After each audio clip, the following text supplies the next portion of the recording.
वयस्सरली अमरी वाहलुल उक़दतम मिन लिसानी यफ़क़हू। अस्सलामु अलैकुम रहमतुल्लाहि व बरकातहू। एक सर्वे करते हैं हम आज छोटा सा। आप लोग आंखें प्लीज़ अपनी क्लोज कीजिए, दिमाग को बिल्कुल आप रिलैक्स कर दें। एक सवाल है, उसके लिए आपके पास 5 सेकंड्स है, आपने सोच के उसका जवाब देना है। सवाल ये है कि इंसान किससे सबसे ज्यादा प्यार करता है, इंसान को क्या सबसे ज्यादा अजीज होता है। 5 सेकंड है आपके पास। 1 2 3 4 5। जी प्लीज आंखें खोल लें। हेल्थ से, अपनी जान से, अपने आप से, फैमिली जी, और अपनी औलाद से जी, और रिस्पांस किसी और से जी, और कोई रिस्पांस। इसके ऊपर एक सर्वे करवाया गया और जो रिस्पॉन्सेस थे नेचुरली वो दुनिया में जो साइंटिस्ट ने रिसर्च की उसमें भी यही रिस्पॉन्स है जो आप लोगों ने दिया। अभी सबसे ज्यादा 2 रिस्पॉन्सेज आए हमारे पास। सबसे ज्यादा लोगों ने कहा है या अपनी जान से या अपनी औलाद से। अच्छा जी, जो सर्वे हुआ था उसमें भी मिक्स रिस्पॉन्स हुआ, लेकिन ज्यादातर लोगों ने इन 2 पूल्स में है, अपनी जान या अपनी औलाद।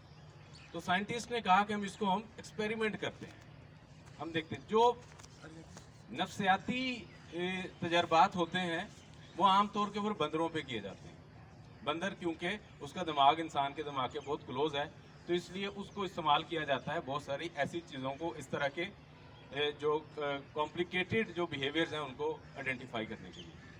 उन्होंने ये किया कि एक बंदरिया और उसके बच्चे को लेके एक बॉक्स बनाया लोहे का, उसके अंदर डाल दिया और कैमरा लगा दिया। बॉक्स में इस तरह सिस्टम से था कि उसको वो गर्म कर सकते, उसकी जो फ्लोर है उसको हीट अप कर सकते थे, बंदरिया और उसका छोटा सा नौमौलूद बच्चा। जब उन्होंने उसको गर्म करना शुरू किया, इसको वैसे बहुत अनएथिकल स्टडी भी कहा जाता था, लेकिन बहरहाल वो साइंटिस्ट को अप्रूवल होती है ये। उन्होंने उसकी फ्लोर को गर्म करना शुरू कर दिया। जब हीट थोड़ी फील हुई तो बंदरिया ने फौरन बच्चे को उठा के अपने सीने से लगा दिया।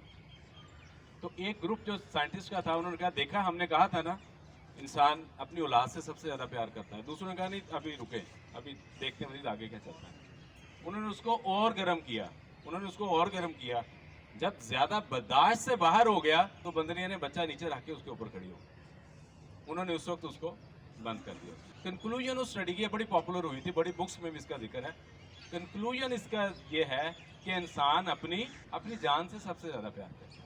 इंसान को अपनी जान सबसे ज्यादा अजीज होती है, अपनी जिंदगी सबसे अजीज है। इकबाल से किसी ने पूछा कि जिंदगी क्या है, तो उन्होंने कहा, जिंदगी शेर पढ़ा है कि जिंदगी क्या है, ज़हूर अनासर में तरतीब। जिंदगी क्या है, जवाब देते हैं ज़हूर अनासर में तरतीब। मौत क्या है, इन्हीं अज्जा का परेशान होना। तो वो कौन से अज्जा हैं जिनके परेशान होना जिंदगी को खत्म कर देता है। जिंदगी का उल्ट मौत है, और मौत की तरफ जिंदगी को जो चीज लेके जाती है वो बीमारी है। हम मॉडर्न दौर में रहते, मॉडर्न दौर की बीमारियां भी मॉडर्न है। इस पर जब रिसर्च होती है, जो दुनिया का सर्वे है वो ये कहता है कि जो दुनिया में सबसे ज्यादा जो बीमारी जिंदगी की दुश्मन है, उनमें ऑन टॉप नंबर 1 के ऊपर दिल की बीमारियां, दिल और खून की नाली की बीमारी, कार्डियोवैस्कुलर डिजीज इनको कहा जाता है, हार्ट अटैक, फालज। दूसरा नंबर कैंसर का आता है, उसके बाद डायबिटीज और बहुत सी बीमारियां। ये जो सारी बीमारियां हैं इनको मॉडर्न इलनेसेस भी कहा जाता है, इनको सिंड्रोम एक्स भी कहा जाता है, इनको मेटाबॉलिक सिंड्रोम भी कहा जाता है, इनको नॉन कम्युनिकेबल डिजीजेस भी कहा जाता है टेक्निकल टर्म के अंदर, और इनको लाइफस्टाइल डिजीजेस भी कहा जाता है। हमारा जो बीमारी को सोचने का, हमारा जो बीमारी को देखने का तस्वुर है वो तकरीबन 100 साल पुराना है। हम ये परसीव करते हैं कि जी बीमारी जब आएगी, 100 साल पहले ये सोच होती थी कि जब बीमार होंगे तो अलामत आएंगी, जब अलामत आएंगी, सिम्टम्स आएंगी, तो डॉक्टर या हकीम के पास जाएंगे, वो मेडिसिन देगा और मैं ठीक हो जाऊंगा, तो लिहाजा टेंशन लेने की क्या जरूरत है। आज की बीमारियां, ये मॉडर्न इलनेसेस, ये लाइफस्टाइल डिजीजेस, ये मेटाबॉलिक डिसऑर्डर जो हैं वो ये बिल्कुल भी नहीं है। इन बीमारियों को डेवलप होने के लिए 10 साल का टाइम लगता है, 10 ईयर्स। उस दौरान में इंसान बिल्कुल सेहतमंद होता है, इंसान को पता भी नहीं होता कि मेरे अंदर बीमारी चल रही है। ये बड़ी बड़ी चालाक हैं, बड़ी तेज हैं, ये ये मॉडर्न है, बहुत तेज हैं, बहुत चालाक है, ये पता ही नहीं लगने देती। सर 80% तक दिल की जो खून की नाली है वो ब्लॉक होते हैं और इंसान बिल्कुल सेहतमंद होता है। कोई भी कहते हैं ना, हम आमतौर पे देखते हैं सबसे ज्यादा लोग तो दुनिया के अंदर ज़्यादा हार्ट अटैक की वजह से मरते हैं। हम देखते हैं ना हमारे इर्द गिर्द भी कोई बंदा बहुत हो गया, रात को बड़ा अच्छा खासा सोया था, खाना खा के अच्छा खासा हंसता बसता सोया था, लेकिन सुबह अचानक हार्ट अटैक हुआ, मर गया। तो वो अचानक नहीं हुआ, वो 10 साल से प्रोसेस चल रहा था, रुकावट थी, बस वो ब्लॉकेज टूटी और वो उसकी डेथ होगी इंसान की। इसी तरह से फालिज, अच्छा खासा आदमी होता है, यकना फालिज कहते हैं हो जाता है, कहते हैं अच्छा खासा भला चंगा बंदा था, क्यों फालिज हो गया? तो वो बीमारी पहले से चल रही होती है, ये मेटाबॉलिक डिसीज। कैंसर को डेवलप होने में 10 साल का टाइम लगता है, लेकिन जब अलामात आती हैं तो उस वक्त बहुत देर हो चुकी होती है। लेकिन इनकी कोई अलामत आमतौर पे नहीं होती, लेकिन इनकी निशानियां जरूर होती हैं। इनकी निशानियों को देखना, उनको आइडेंटिफाई करना बहुत जरूरी है, लेकिन वो आम तौर पे लोगों के इल्म में नहीं होती। इनके निशानियों को जानने के लिए हमें इनका इल्म चाहिए, हमें अवेयरनेस चाहिए। इन बीमारियों का इलाज इनकी एहतियात है, इनका नॉलेज इनके इलाज है। हमने सब पढ़ लिया, हमने सब देख लिया, हर चीज़ के ऊपर मास्टर हो गए। एक चीज़ जिसको नहीं स्टडी किया, वो जो सबसे कीमती चीज़ है, जो अपनी ज़िंदगी अपनी सेहत है, उसको स्टडी नहीं किया। वो बुल्ले शाह ने कहा था कि पढ़ पढ़ आलम फाजल होया, कभी अपने आप को पढ़िया ही नहीं। जा जा वड़दा मंदिर मसीते, कभी मन अपने विच वड़िया ही नहीं। कहता एम भी रोज शैतान नाल लड़दा है ਜਿਹੜਾ अब कदे नफ्स अपने नाल लड़िया ही नहीं। कहता बुल्ले शाह आसमान दियां उड़दियां फड़दा है, ਜਿਹੜਾ घर बैठा उन्होंने फड़िया ही।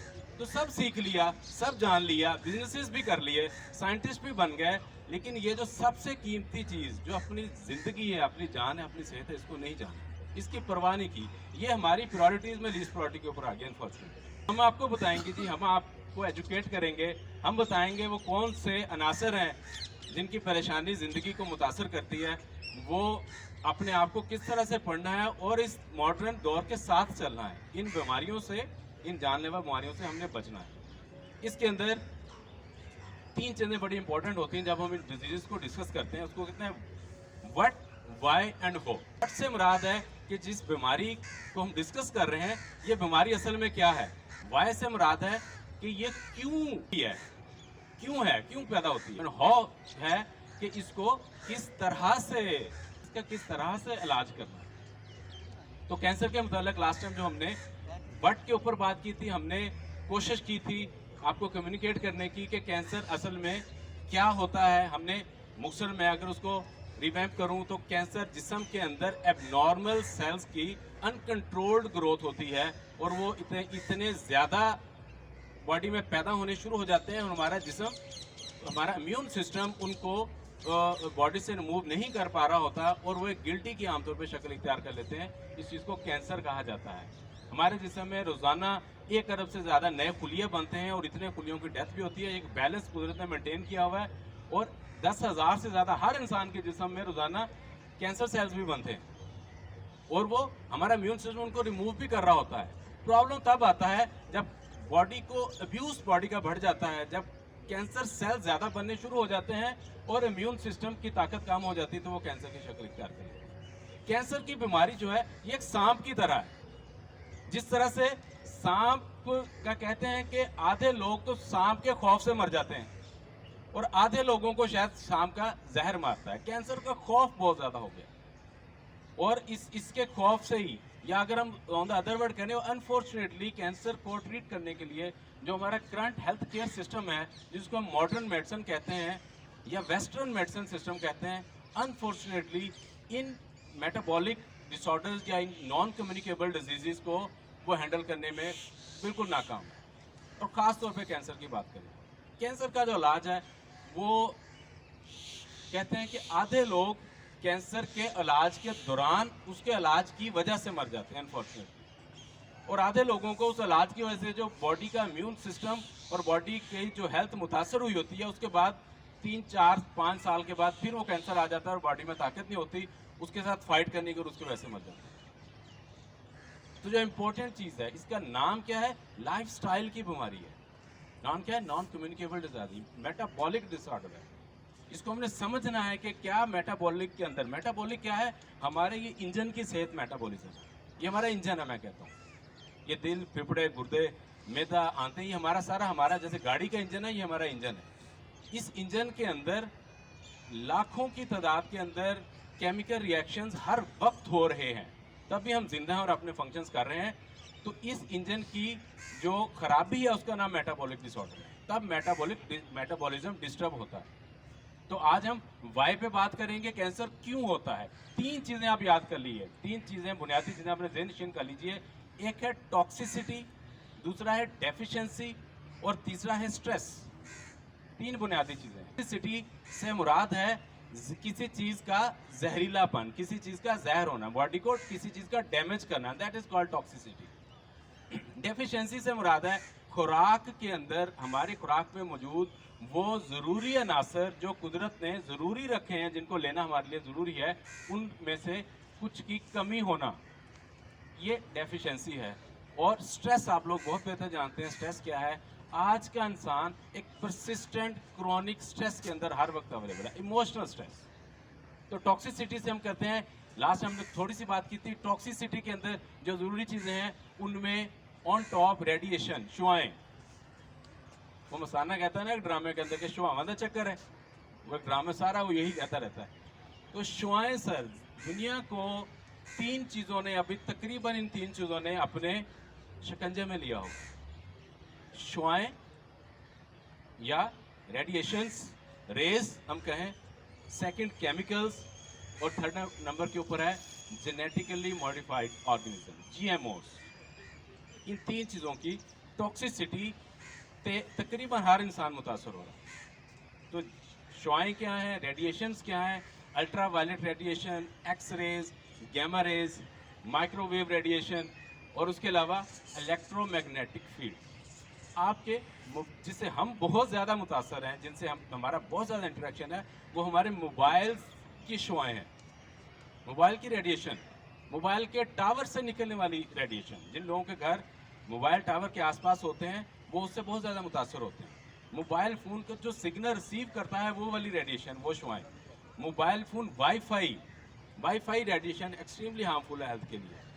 ब्लूटूथ की रेडिएशन, मोबाइल फ़ोन की, टेलीविज़न की और कंप्यूटर की एलसीडी से जो निकलने वाली शुआएं हैं, ये वाली शुआएं, और बहुत सी शुआएं। लेकिन मोबाइल, कंप्यूटर, टेलीविज़न, इनके साथ आप खुद सोच लीजिए थोड़ी देर के लिए कि आप 24 घंटों में से कितने घंटे इनके साथ गुजारते हैं, कितना टाइम आपके साथ इनके साथ इंटरेक्शन होता है। सेकंड नंबर पे केमिकल्स की अगर हम बात करें, केमिकल अब्यूज़ जो है वो बहुत ज़्यादा है इस वक्त। हमने बात की थी केमिकल्स, सिगरेट स्मोक की लास्ट टाइम बात की थी। सिगरेट स्मोक जो होता है, सिगरेट का धुआं, उसके अंदर 5000 से ज़्यादा, 5 एक जगह पे लिखा हुआ था, 7000 एक्सट्रीमली हार्मफुल केमिकल होते हैं एक स्मोक के अंदर। एक फर्स्ट हैंड स्मोक है, एक सेकंड हैंड स्मोक है। मैं पी रहा हूँ, लेकिन मुझसे भी ज़्यादा वो मुतासर हो रहा है जो मेरे सामने बैठा हुआ है, जो मेरे करीब का आदमी है।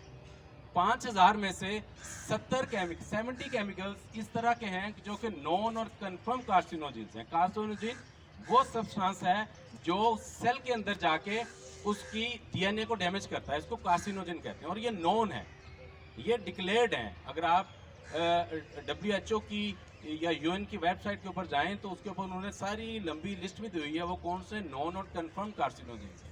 हर केमिकल कार्सिनोजेन नहीं होता, लेकिन जो नॉन और कंफर्म है वो लिस्ट है। उसमें 70 सिगरेट के अंदर केमिकल्स ऐसे हैं जो कार्सिनोजेन है, जो सेल को डैमेज करते हैं। केमिकल किस तरह से डैमेज करता है, 3 बुनियादी अवामिल हैं।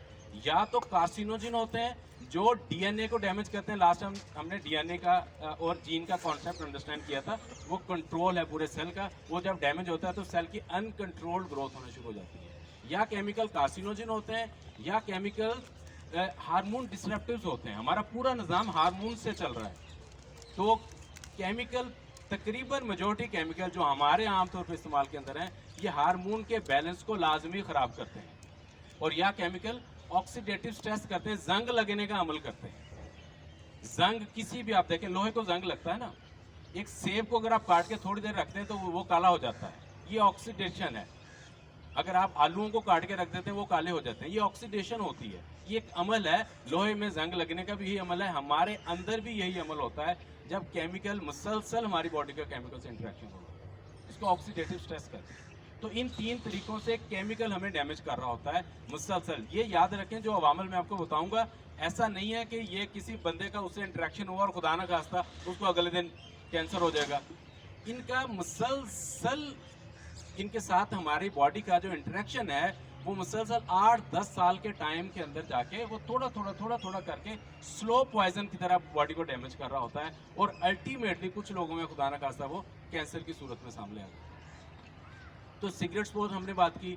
उसके बाद इंडस्ट्रियल इफ्लुएंस जो है, इंडस्ट्री का धुआं, इंडस्ट्री से निकलने वाला वेस्ट, लिक्विड वेस्ट या सॉलिड वेस्ट, हाईली कार्सिनोजन है। इंडस्ट्री के धुएं के अंदर, फैक्ट्री कारखाने के धुएं के अंदर बेतहाशा कार्सिनोजन होते हैं। आप लाहौर की मिसाल लीजिए, मैं कहता हूँ लाहौर एक वैली की तरह है।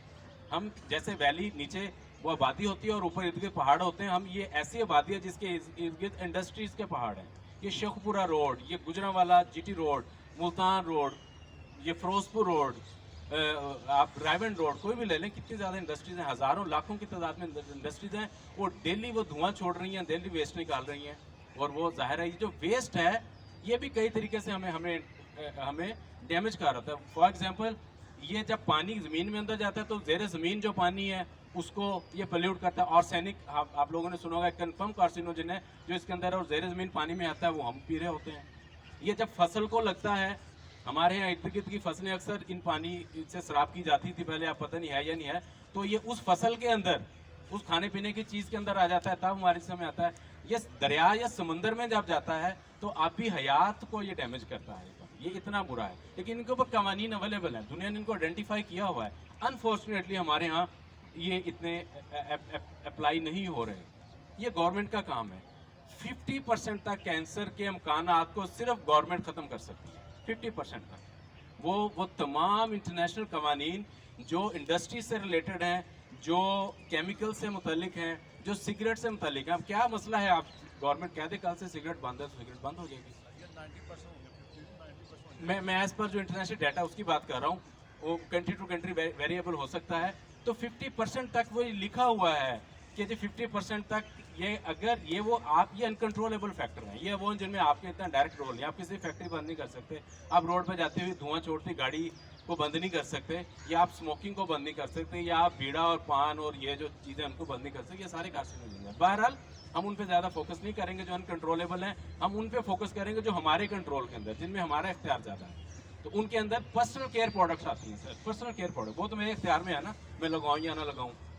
एक लम्हे के लिए मैं सिर्फ मुख्तसर ये कहूँगा, अपने बाथरूम जाके गौर से आज देख लीजिएगा, बाथरूम की शेल्फ जिसके अंदर हमने चीज़ें रखी होती हैं केमिकल्स, और अपने घर की ड्रेसिंग टेबल को जाके थोड़ा गौर से देख लीजिएगा, आपको अंदाज़ा हो जाएगा कि कितने केमिकल हम अपनी बॉडी को अप्लाई करते हैं। शैम्पू और conditioner, body spray, perfume, deodorants, ये क्रीमें, ये रंग गोरा करने वाली क्रीमें, ये सारे के सारे ये कन्फर्म्ड, इनमें से कुछ कार्सिनोजेनिक भी हो सकते हैं, कार्सिनोजेनिक भी हो सकते हैं, लेकिन ये सारे के सारे ये हार्मोनल डिस्ट्रप्टिव्स हैं, ये हार्मोन को डिस्टर्ब करते हैं। क्यों औरतों में इतना ब्रेस्ट कैंसर हो रहा है? ब्रेस्ट कैंसर की बुनियादी वजह हार्मोन के बैलेंस का खराब होना है। ईस्ट्रोजन हार्मोन है, जिसका बैलेंस खराब होता है तो ब्रेस्ट कैंसर होता है। और ये सारे के सारे जो है ना हार्मोन डिस्ट्रप्टिव्स, ये बॉडी में ईस्ट्रोजन की जो कॉन्सेंट्रेशन, जो क्वांटिटी है उसको बहुत ज़्यादा बढ़ा देते हैं। तो पर्सनल केयर प्रोडक्ट्स हो गई। उसके बाद क्या है जी, फूड एडिटिव्स। हम जो खाना रेडीमेड केमिकल इंड्यूस खाना खाते हैं, इसके अंदर कुछ एडिटिव्स ऐसे हैं जो कि नॉन और कंफर्म कार्सिनोजन है, लेकिन अनफॉर्चुनेटली यूज हो रहे हैं। मिसाल के तौर के ऊपर उसको जो रंग किया गया, फूड डाई, उसके टेस्ट एनहेंसर, जो टेस्ट पैदा किया गया उसके अंदर, उसका जो स्टेबलाइजर्स हैं, उनके जो प्रिजर्वेटिव्स हैं, और बहुत से केमिकल्स जो इनमें इस्तेमाल हो रहे हैं वो हमारे अंदर जा रहे हैं। लिस्ट बहुत लंबी है, ज़ाहिर है हमारे पास इतना टाइम नहीं वो कर सकूं, लेकिन फूड एडिटिव एक खाने के अंदर एटलीस्ट 10, 15, 20 केमिकल्स हमारे अंदर जा रहे होते हैं। चाहे हम कोल्ड ड्रिंक की बोतल पी रहे हैं, या हम डब्बे का जूस पी रहे हैं, या बाजार से लिया हुआ दही खा रहे हैं, या बच्चों की टॉफ़ी है, या वट एवर कोई भी चीज़ आप लगा लीजिए, या पिज़्ज़ा है, या बर्गर है, जो जितनी भी चीज़ें, बाजार के बिस्किट हैं, ये सारे के सारे इनके अंदर फूड एडिटिव्स होते हैं। और ये ऑक्सीडेटिव स्ट्रेस करते हैं, ये हार्मोन को डिस्टर्ब करते हैं, ये इवन इनमें से कि कार्सिनोजन भी हो सकते हैं। खासतौर पर जो डाइज और कलर्स होते हैं वो तो उनमें बहुत कार्सिनोजन होते हैं। फूड के अलावा, फूड एडिटिव्स के अलावा हम बात करें तो मेडिसिन जो हैं, they are also chemicals. Medicine का इस्तेमाल आप देख लें, अगर मुसलसल परसिस्टेंट बहुत लंबे के लिए मेडिसिन का इस्तेमाल किया जाए तो बहुत सी मेडिसिन ऐसी हैं जो लोग 10-10 साल से इस्तेमाल कर रहे थे, 20-20 साल से 30-30 साल से मार्केट में चल रही थी, अब जाके पता चला ये तो कैंसर कॉजिंग है। तो मेडिसिन से बचना है, मेडिसिन का इस्तेमाल कोशिश करनी है हमें जिंदा रहने के लिए मेडिसिन का सहारा ना इस्तेमाल करना। कभी कभार हो गया, डॉक्टर ने रिकमेंड कर रही 1-2 दिन के लिए यूज़ करनी पड़ेगी, बहुत ज़्यादा अनअवॉइडेबल है तो यूज़ कर सकते हैं। मेडिसिन भी केमिकल और जाके बॉडी को डिस्टर्ब करता है। उसके बाद पेस्टिसाइड्स एंड हर्बिसाइड्स, आपको अंदाज़ा भी नहीं है इस बात का कि जो खाना हम खा रहे हैं, जो फ्रूट और सब्जियां हम खा रहे हैं, इनके ऊपर कितनी ज़्यादा पेस्टिसाइड्स की गई है।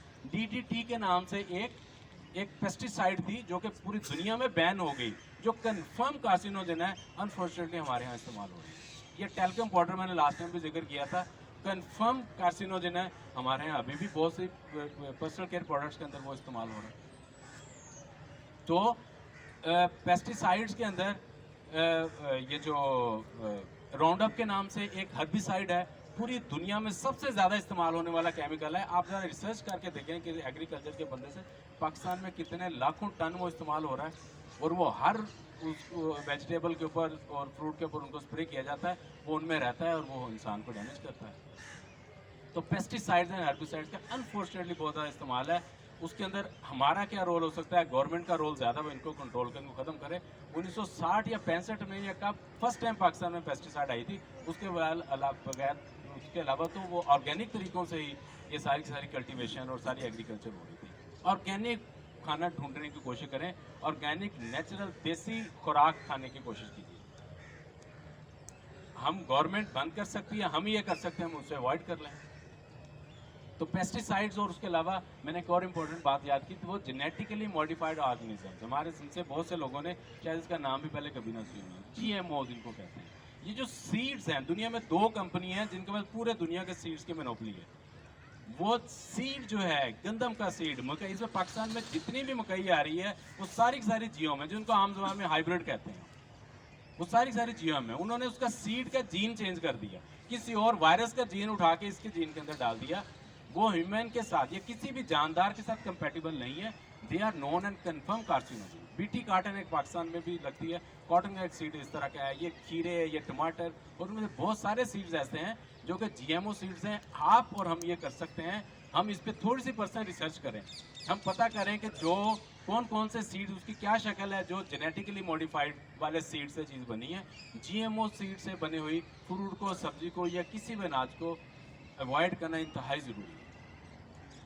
तो ये वो टॉक्सिन्स हो गए जिसकी मैंने जिक्र किया, ये वो टॉक्सिसिटी है जो इंसान को मुसलसल कर रही होती है, और ये इन अनकंट्रोलेबल या इन अनकम्युनिकेबल डिजीजेस की तरफ इंसान को लेकर जाएंगे। मेटाबॉलिक डिसऑर्डर जो कर रही, मोटापा आप देख लें कितना ज़्यादा फैल गया। तो सेकंड जो ब्रॉड पॉइंट में से हमारा पॉइंट था वो था डेफिशिएंसी।